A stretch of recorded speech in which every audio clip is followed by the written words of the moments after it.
സുരക്ഷാ അതോറിറ്റി വേണം, മറ്റ് ചുമതലകളില്ലാത്ത ഒരു ഉദ്യോഗസ്ഥൻ വേണം, അത് റോഡ് സുരക്ഷാ കമ്മീഷണർ വേണം. ഓക്കെ, ശ്രീ രാജു, ഈ അഭിപ്രായത്തിൻ്റെ അടിസ്ഥാനത്തിൽ ചോദിക്കുകയാണ്. സ്വാഭാവികമായിട്ടും ഇത് ഇപ്പോൾ ബസ്സുകൾക്ക് ഓടാൻ പറ്റാത്തൊരു സമയക്രമമാണ് എന്ന് പൊതുവെ ബസ് ഉടമകൾക്ക് അക്കാര്യത്തിലൊരു അഭിപ്രായമുണ്ട്. എങ്കിൽ ഇങ്ങനെ ഓടാൻ പറ്റില്ല എന്നൊരു നിലപാട് സർക്കാരിന് മുന്നിൽ വെച്ചാൽ ഏറ്റവും ഒടുവിൽ സർക്കാർ ഇത് നടപ്പാക്കാൻ, ക്രിയാത്മകമായി നടപ്പാക്കാൻ ഇടപെടില്ലേ? അപ്പോൾ സ്വാഭാവികം ആ സമ്മർദ്ദം ഉടമകളുടെ ഭാഗത്തുനിന്ന് ഉണ്ടാകുന്നുണ്ടോ?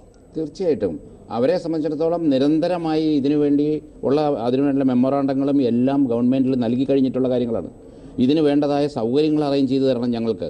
ഇതൊന്നിനും തയ്യാറല്ല. ഇപ്പോൾ ഉദാഹരണത്തിന് സ്പീഡ് ഗവർണറിൻ്റെ കാര്യം മാത്രം എടുക്കുക. ഇന്ന് 10-11 കമ്പനികൾ കുടിൽ വ്യവസായം പോലെയാണ് ഈ മേഖലയിലേക്ക് ഇറങ്ങി വന്നിരിക്കുന്നത്.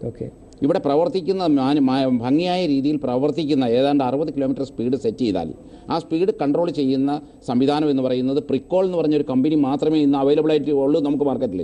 ബാക്കിയുള്ളതെല്ലാം ഈ മേഖലയിൽ അവരുടെ സ്വാധീനം ഉപയോഗിച്ച് കടന്നു വന്നിരിക്കുന്നവരാണ്. ആ ടൈപ്പ് സ്പീഡ് ഗവർണറുകൾക്ക് ഒന്നിനും ഈ ഗവൺമെൻറ്റോ അല്ലെങ്കിൽ ഈ സ്വകാര്യ മേഖലയിലുള്ള നിലവിൽ തുടക്കത്തിൽ വന്നതായ ഈ കമ്പനികൾ അവരുടെ സർവീസ് സെൻ്ററുകളെല്ലാം ഇവിടെ നിന്ന് പൂട്ടി അവർ സ്ഥലം വിട്ട് കഴിഞ്ഞു.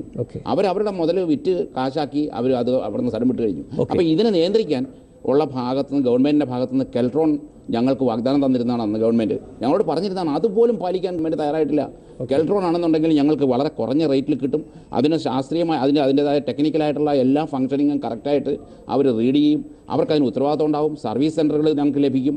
ഇതൊന്നും ഞങ്ങൾക്ക് ലഭിക്കാതെ വാഹനങ്ങളെല്ലാം പല സ്ഥലങ്ങളിലും ഇതുപോലെയുള്ള പ്രോബ്ലംസിൽ ഞങ്ങൾ ഫേസ് ചെയ്ത് ഞങ്ങൾ വളരെയധികം ബുദ്ധിമുട്ട് അനുഭവിച്ചുകൊണ്ടിരിക്കുന്ന സമയമാണ്. ഇതെല്ലാത്തിനും ആരും ഒരു ഇടവേള കൂടി ഘട്ടത്തിൽ ആവശ്യമുണ്ട്. അപ്പോൾ തീർച്ചയായും മുഖ്യമന്ത്രി ഇന്ന് മുഖം നോക്കാതെ നടപടിക്കുള്ള സമയമാണെന്ന് പറയുമ്പോൾ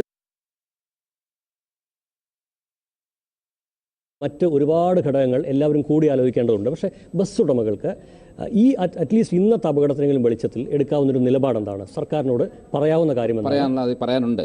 ഞങ്ങൾക്ക് ഏറ്റവും പ്രത്യേകം ശ്രദ്ധിക്കേണ്ടതെന്ന് വെച്ചിട്ടുണ്ടെങ്കിൽ ആദ്യം തന്നെ നമ്മുടെ നാട്ടിലുള്ള ഈ പബ്ലിക് ട്രാൻസ്പോർട്ട് സിസ്റ്റത്തെ റെസ്പെക്റ്റ് ചെയ്യുക എന്നുള്ളൊരു ശൈലി ഗവൺമെൻറ് കാണിക്കുന്നില്ല എന്നുള്ളതാണ് ഏറ്റവും വലിയ അപാകത ഞാൻ ഫീൽ ചെയ്യുന്നത്.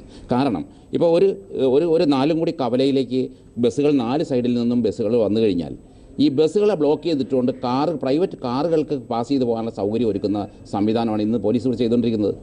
അപ്പോൾ അതേസമയം മറ്റ് രാജ്യങ്ങളിലൊക്കെ ചെയ്യുന്ന പോലെ പബ്ലിക് ട്രാൻസ്പോർട്ട് സിസ്റ്റം ഒരു ലൈനിൽ അവർക്ക് കൊടുത്തിട്ട് അവരെ കൂടുതൽ ടൈം അവർക്ക് പാസ് ചെയ്ത് പോകാൻ അവസരം കൊടുത്താൽ ചെറുവാഹനങ്ങളൊക്കെ സ്വാഭാവികമായും അവരൊക്കെ ടൈം കുറച്ചു കൊടുക്കുക, ലിമിറ്റ് ചെയ്യുമ്പോൾ സ്വാഭാവികമായും ബസ്സുകൾക്ക് സമയ കൃത്യതയോടുകൂടി പാസ് ചെയ്ത് പോകാനുള്ള സൗകര്യം കിട്ടും. അതൊരു പോയിന്റ്.